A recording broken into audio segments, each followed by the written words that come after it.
Pernah kepikiran nggak sih gimana caranya seorang mahasiswa biasa bisa disulap jadi kreator media yang siap kerja cuma dalam 4 tahun?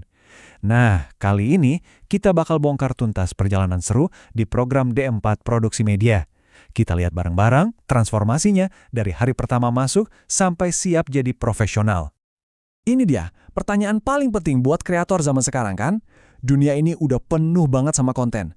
Terus gimana caranya biar karya kita itu stand out? Biar nggak cuma lewat gitu aja. Nah, ternyata program ini punya satu filosofi kunci sebagai jawabannya. Dan jawabannya ada di angka ini, 65%. Angka ini tuh bukan cuma statistik biasa loh. Ini tuh kayak DNA-nya program ini. Sebuah janji kalau kamu nggak bakal cuma duduk manis di kelas, tapi bakal terus-terusan berkarya. Belajarnya itu ya dengan praktek langsung. Oke, ini dia peta perjalanan kita. Kita bakal intip satu persatu setiap tahunnya. Dari ngebangun dasar-dasar sampai siap meluncur ke dunia profesional. Yuk, kita mulai dari tahun pertama. Oke, tahun pertama itu ibaratnya kita ngebangun pondasi rumah.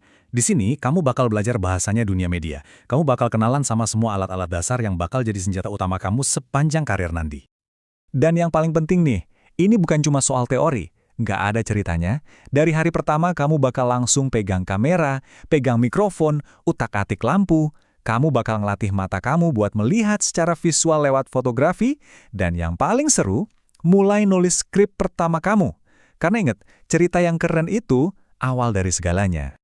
Nah, kalau tahun pertama tadi itu kenalan sama alat, tahun kedua ini kayak training montage di film-film. Disinilah semua pondasi yang udah kamu bangun itu diasah habis-habisan sampai jadi keahlian teknis yang benar-benar tajam. Lihat deh progresnya, jelas banget kan? Dari videografi sama editing dasar, kamu langsung level up ke tingkat lanjut. Kamu juga bakal dalemin soal audio dan lighting, dua hal yang jujur aja sering banget jadi pembeda antara amatir sama pro. Di akhir tahun ini, kamu tuh udah beneran jadi seorang filmmaker. Masuk tahun ketiga, ini saatnya momen penting. Setelah jago teknisnya, sekarang waktunya kamu milih jalan. Milih fokus. Kamu mau jadi apa?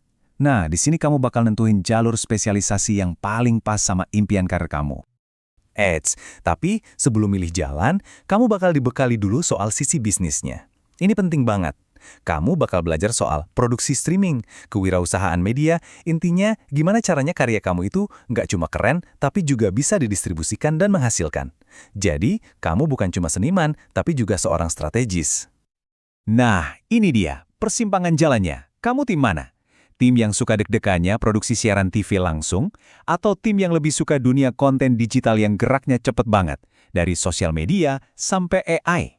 Pilihanmu di sini benar-benar bakal nentuin kemana arah karir kamu nanti. Dan babak final, tahun keempat. Ini jembatan kamu dari dunia mahasiswa ke dunia profesional. Semua yang udah kamu pelajari selama 3 tahun bakal diuji di dunia nyata. Ada 3 langkah terakhir nih. Pertama, kamu matengin ide gila kamu di seminar media. Kedua, kamu terjun langsung, ngerasain dunia industri lewat magang.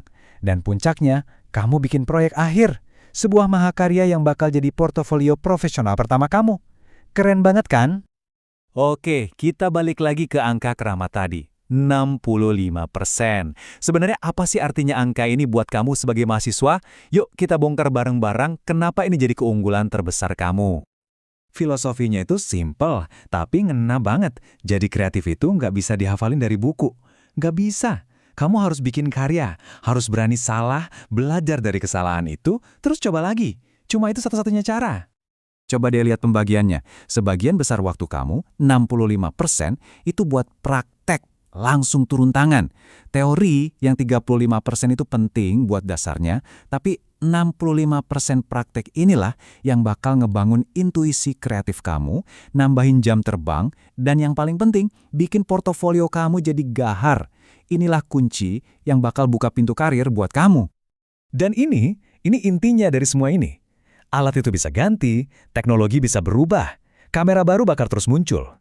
Tapi kemampuan buat cerita, storytelling yang bagus, itu abadi. Program ini tujuannya bukan nyetak teknisi, tapi ngelahirin para pencerita, para storyteller.